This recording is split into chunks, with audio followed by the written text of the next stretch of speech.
Olá pessoal, tudo bem com vocês? Pois é, aqui é a professora Márcia Cristina Gomes do canal História em Retalhos e hoje eu vim convidar você a ouvir mais sobre a história da igreja. Já ouviu falar na Contra-Reforma? Ainda não? Pois é, gente, esse período marcou a história da nossa igreja e marcou também a história da humanidade, gente. Por quê? Nós tivemos grandes mudanças aí sendo implementadas depois de Martinho Lutero passar fazendo todo aquele vendaval da Idade Moderna. Então, se você ainda não ouviu essa aula, aproveita, se inscreve no nosso canal e acompanhe as explicações que nós já temos aqui sobre esse assunto, tá bom? Bom, eu vou chamar vocês agora a viajar comigo nessa história, aproveitar esse cenário maravilhoso e vir aprender um pouco mais a respeito da história da Contra-Reforma ou chamada Reforma Católica também, tá? Vem comigo! Então, pessoal, eu vou começar a falar para vocês um pouco mais a respeito da Reforma Católica, tá certo? Bem, essa reforma, gente, ela começa a partir do século XV. Então, muita coisa a gente viu já na aula passada, falamos a respeito da Igreja Anglicana, de como é que Henrique VIII vai organizar, né, a sua própria igreja, a partir daquela história toda, né, que ele queria se casar novamente, aí teve várias esposas, né, se casou várias vezes na tentativa de ter um herdeiro, né, para o trono da Inglaterra. O outro reformador que nós já também falamos aqui em outras aulas, eu vou deixar aqui um card também no vídeo, para quem tiver interesse aí em descobrir mais a respeito disso, nós falamos a respeito de Martinho Lutero, né? E também da doutrina calvinista, né? Foi desenvolvida por João Calvino. Bem, então nós hoje vamos falar a respeito, né, da Reforma Católica, que foi a resposta que a Igreja Católica deu diante de toda essa turbulência de mudanças, esse surgimento de novas igrejas cristãs aí na Europa, tá? Então, a partir, né, da movimentação, né, do surgimento do calvinismo, do luteranismo, né, do anglicanismo, foi necessário se ter mudanças, né, da própria Igreja Católica. Então, organizaram aí algumas alterações, fizeram várias reuniões para que, né, criasse a possibilidade, criasse um ambiente em que as pessoas elas acreditassem mais, né, nesse movimento da Igreja Católica, acreditassem nas doutrinas, na religiosidade, né, e aumentasse o número de adeptos. Então eles promoveram aí mudanças na organização da igreja, criando aí, né, doutrinas reformadas, modificando algumas questões, conquistaram adeptos em grande parte da Europa e estavam muito preocupados com a crise religiosa, né? Então eles gostariam aí, né, nesse período de sanar as preocupações aí da população e conseguir, né, mais pessoas para adentrar a Igreja Católica. Então essa iniciativa vai levar, né, os religiosos católicos a buscarem também, né, novos fiéis em outras partes do mundo, certo? Bem, a partir aí então dessa série de medidas, né, a Igreja Católica, ela, né, inicia um movimento chamado de Reforma Católica ou Contra-Reforma, que tinha, né, como objetivo combater o abuso do clero e fortalecer a doutrina, né, católica, conter o avanço protestante. Sua implementação demorou então mais de 50 anos. Então essas discussões, né, essa tentativa de fazer aí um movimento de contra-reforma foi, né, sendo feita aos poucos, não foi de uma hora para outra, né? Essas medidas foram sendo tomadas ao longo desses 50 anos e eles foram, né, tentando convencer essas pessoas então, né, a não sair da Igreja Católica para essas outras igrejas que estavam surgindo. Então foi um trabalho muito difícil, porque é muito mais fácil, né, você mudar a estrutura física muitas vezes da igreja, né, mudar as pessoas que compõem a igreja, do que mudar a mentalidade. mudar a forma de pensar das pessoas é muito mais difícil, tá? Então, para isso, a igreja precisou de investir mais tempo, de investir mais nesse discurso, né, de mudança de comportamento, principalmente por parte dos clérigos que estavam aí, né, cometendo os vários erros de que a gente já falou aqui. Bem, então um dos principais responsáveis aí pela Reforma Católica, né, esse daí, gente, foi um dos principais responsáveis pela Reforma Católica, foi o Papa Paulo III. Muito cuidado para não confundir com João Paulo III, tá? Porque os papas, eles têm nomes muito parecidos, então a gente precisa ficar atentos a isso.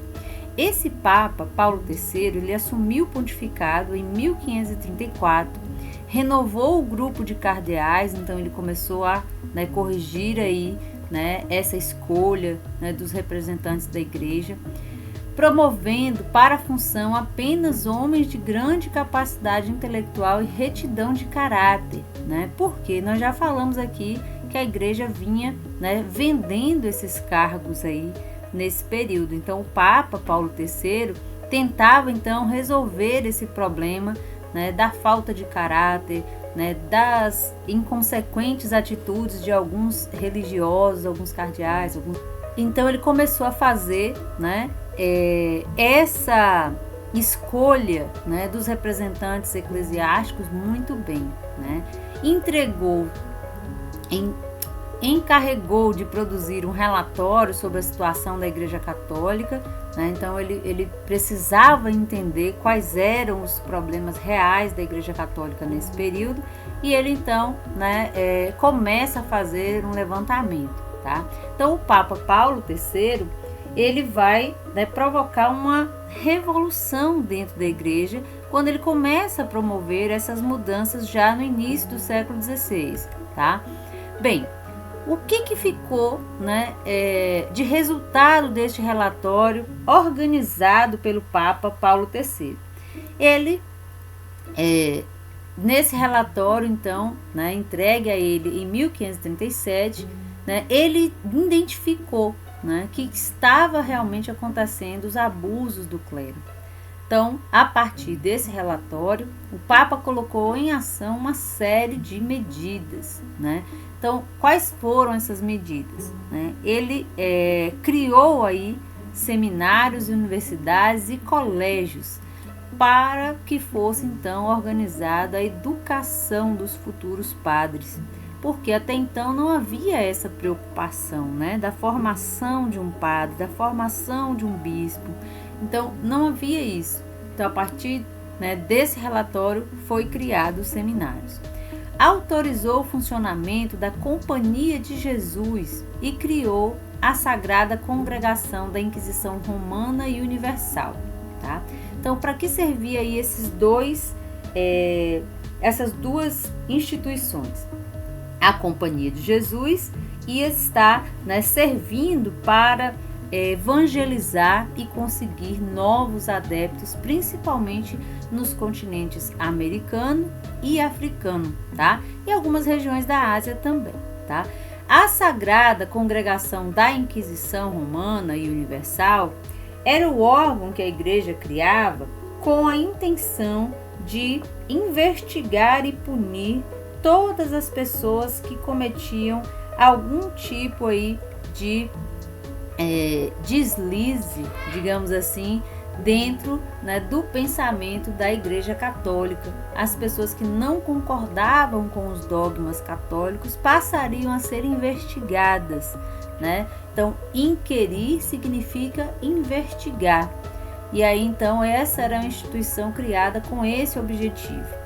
E, por fim, convocou o Concílio de Trento. Gente, esse Concílio de Trento seria a reunião, então, né, das autoridades da Igreja Católica para se resolver os problemas que existiam dentro da igreja. Então, tomar as medidas, ver o que podia e o que não podia ser feito para resolver esses problemas aí. Então, no Concílio de Trento, que inicia em 1545 e vai até 1563, aconteceu na cidade de Trento, né? Por isso recebe o nome Trento, é uma cidade da Itália onde eles faziam essas reuniões e discutiam nessas reuniões, né, as questões relacionadas à Igreja Católica, né? Então eles não ficavam lá discutindo sobre o surgimento da Igreja Anglicana, Luterana, né, de nenhuma das outras igrejas. A preocupação deles era o que nós vamos fazer com a nossa, né, na Igreja Católica. Então, para eles era necessário corrigir alguns erros para evitar que mais pessoas saíssem da igreja, tá? Então, no Concílio de Trento, durante esse período aí, né, de 1545 até 1563, nós temos várias interrupções por desentendimento político. Então, assim como hoje a gente tem ainda pessoas que se desentendem, né, umas com as outras por questões políticas, já naquela época também havia, né, os interesses dos diferentes reis, os interesses aí particulares. Então havia aí, né, esse choque de interesses e por isso, né, esse Concílio de Trento ele se reunia, parava, se reunia, parava e durou esse tempo todo, tá? Reafirmou os principais dogmas católicos e procurou também refortalecer aí, né, o poder da Igreja Católica, tá? Então, as principais doutrinas, as principais realizações da Igreja, né, foram reafirmadas, foram fortalecidas e foi tentando então corrigir aonde estavam os problemas. Só que aí, gente, eu preciso falar para vocês que esse Concílio de Trento ele não vai acontecer de forma ininterrupta, né, por quase aí 20 anos, né, de 1545 até 1563 é um tempo muito grande. Então vai ter, né, vários momentos dessas decisões, a gente vai falar daqui a pouquinho a respeito disso. Então, quais foram essas principais decisões tomadas durante todo esse período, né? Foram várias as decisões, gente. Então, a gente colocou aqui só as principais para a gente poder compreender melhor a respeito disso. Então, condenar a venda de indulgências, conforme Lutero já combatia, né? Então, ele já vinha falando a respeito disso antes, quando o Martinho Lutero ainda era, né, religioso da Igreja Católica. Então, passou, né, também a ser, né, combatido aí pela Igreja Católica a partir de agora. A Igreja Romana admitiu seu erro, né, e condenou também a intervenção de príncipes nos negócios da Igreja, porque isso também acontecia bastante, né? Então, reis, rainhas, príncipes, todos tinham muitas vezes a ideia de que podiam intervir, de que podiam, né, entrar aí nos negócios, né, interferir nesses negócios feitos pela Igreja Católica. Outro princípio aí adotado durante o Concílio de Trento, né, a condenação à doutrina protestante de justificação apenas pela fé, né? Então, a Igreja Católica não concorda, né, com a doutrina, né, defendida pelos protestantes de que, né, pela fé, apenas pela fé você se salva, né? E reafirma que a salvação ela acontece pela fé e pelas obras, né? Então, isso é um ponto aí que a Igreja Católica, né, divergiu aí, né, das igrejas protestantes que vinham, né, surgindo e crescendo nesse período. A missa deve ser ressaltada em sua importância litúrgica, né? Então a missa ela continua seguindo os rituais litúrgicos, né, que já vinham sendo, né, utilizados até então. Ainda confirmou o culto aos santos, à Virgem Maria e às relíquias, reativou o Tribunal do Santo Ofício, né, e reafirmou a doutrina da infalibilidade papal, tá? O que é isso, né? Primeiro, né, quando a gente fala aí a respeito da confirmação do culto aos santos, né, da Virgem Maria, das relíquias, a Igreja está dizendo, né, que nós, né, podemos e devemos, né, cultuar os santos. Não é adorar, é cultuar, tá? E reativou, né, o Tribunal do Santo Ofício, que a gente já falou agora há pouco, né, que era a Inquisição, era os tribunais que investigavam as pessoas que cometiam, né, algum deslize, né, cometia alguma afirmação, de repente contrária àquilo que a Igreja Católica afirmava.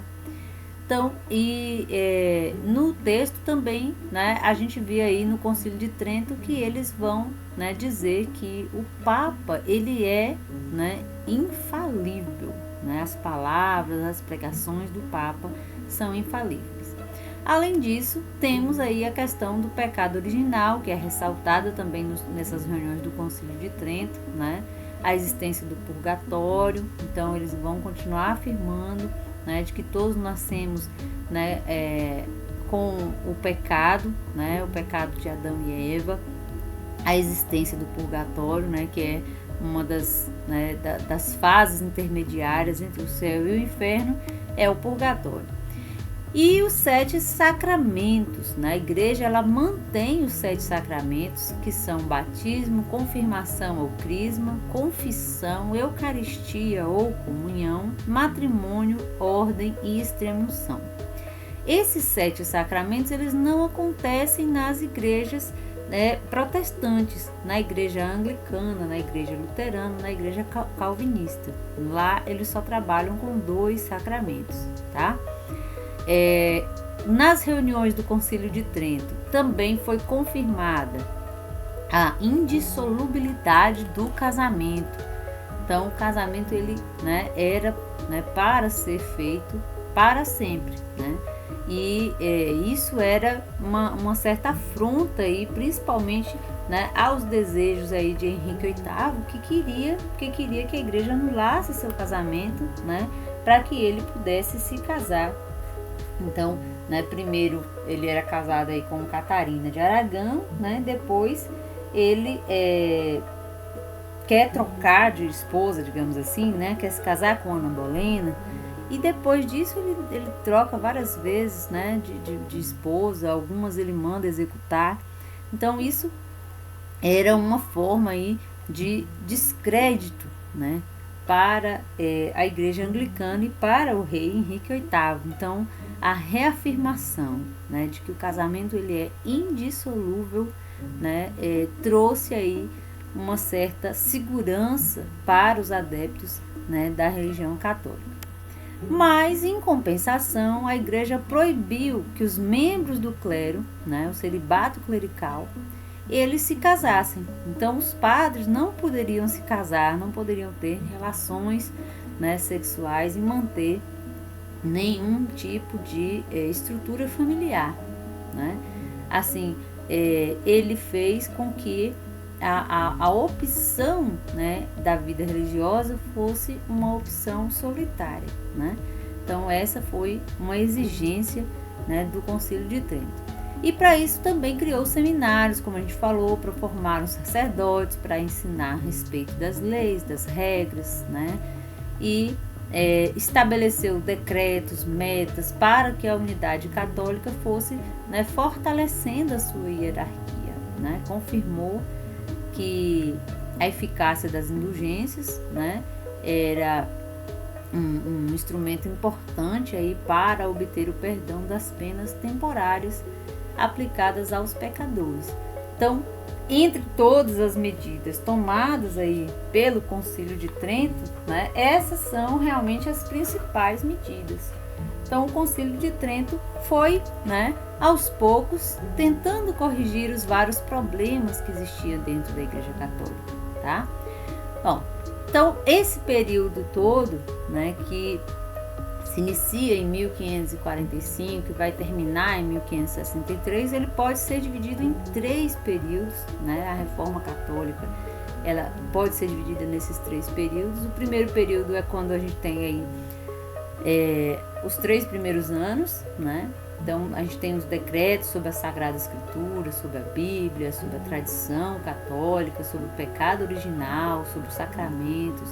Então, são decretos que vão tratar mais, né, da questão aí, das escrituras, das tradições, né, daquilo que era importante manter, né, dentro, né, da crença e dos rituais da igreja. O segundo período, né, vão ser, né, discutidos aí de forma mais rápida, né, dentro do período aí de um ano, decretos de reforma e de doutrinas entre os sacramentos, principalmente com relação à Eucaristia, né, a penitência e a extrema-unção, tá? Então, esses 3 sacramentos, eles passam a ter uma atenção maior a partir desse segundo período do concílio.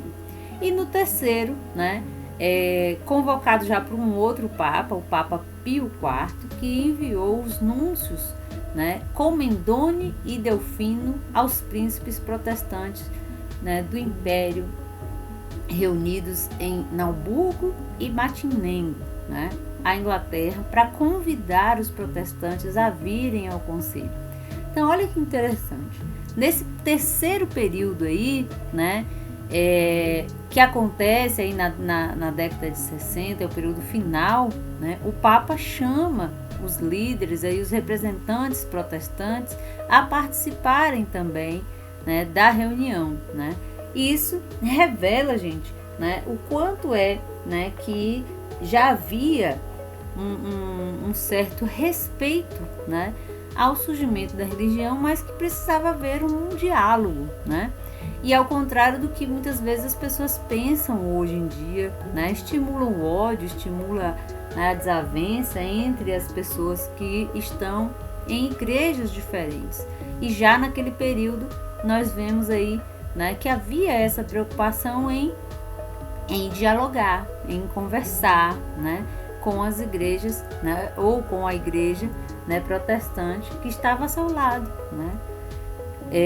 A partir, né, desse movimento aí do Concílio de Trento, então muita coisa mudou, né, muitas organizações aí a Igreja Católica fez, combatendo aí as várias queixas da própria população com relação aí ao despreparo intelectual do clero, com relação à cobrança indevida de dinheiro que muitas vezes acontecia na igreja. Então foi sendo, né, reformado, repensado e tentado resolver esses problemas, tá? Bom, no mais, gente, eu só tenho que agradecer a companhia de vocês aí na aula de hoje. Se, né, você gostou aí da nossa aula, não se esqueça de deixar o like aí no nosso vídeo, tá? O canal História em Retalhos vai ficando por aqui e a próxima viagem a gente vai, né, partir aí para outros horizontes da Europa, desvendar outros mistérios aí presentes na expansão marítima europeia, tá? Não esqueça de preparar sua bagagem, porque a viagem vai ser longa. Tchau, galera!